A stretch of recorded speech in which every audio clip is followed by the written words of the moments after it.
This is PJ Beaumont of pjfiguresitout.com, and today I'm going to talk about how I shoot tabletop demonstration videos. This video was made by the request of the students in the Profitable Audience class, which is taught by Tony Anderson and Steve Chu, who are outstanding teachers of online marketing. This weird object right here is one of my major secrets. What is it? It's a trailer hitch. I needed an object that was small, heavy, stable, and had a vertical surface that I could attach a clamp to.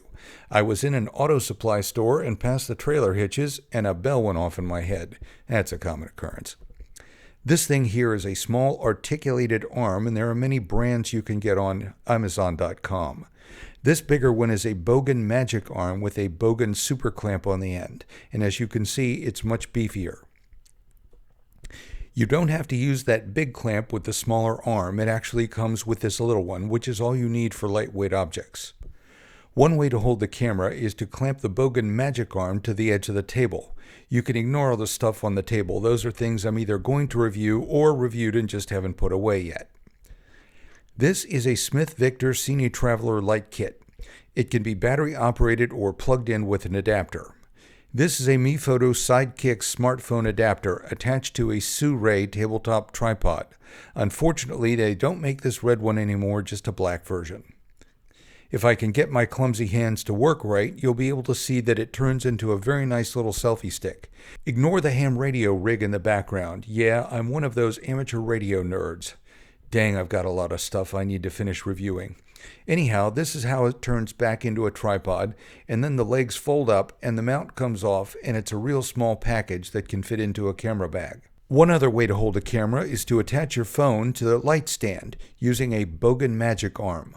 On the top of the light stand is the Rhea Fluorescent 7 Octabox.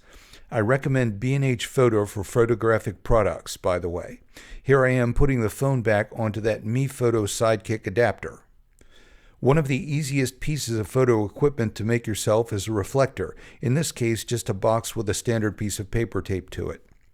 If you have a dark object on a dark background, the unlit side won't be separated from the background or show detail.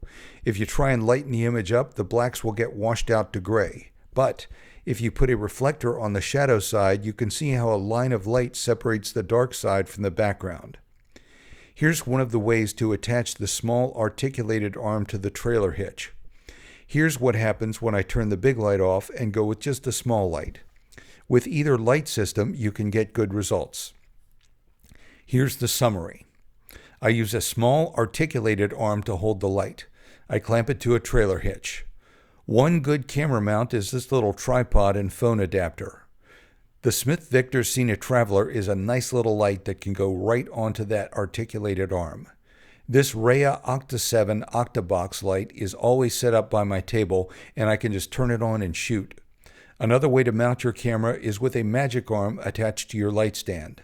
Obviously, there are a lot of other ways videos like this can be done, but these are some of the techniques I've worked out over the years. Feel free to add more tips to the comments below, and stay safe out there.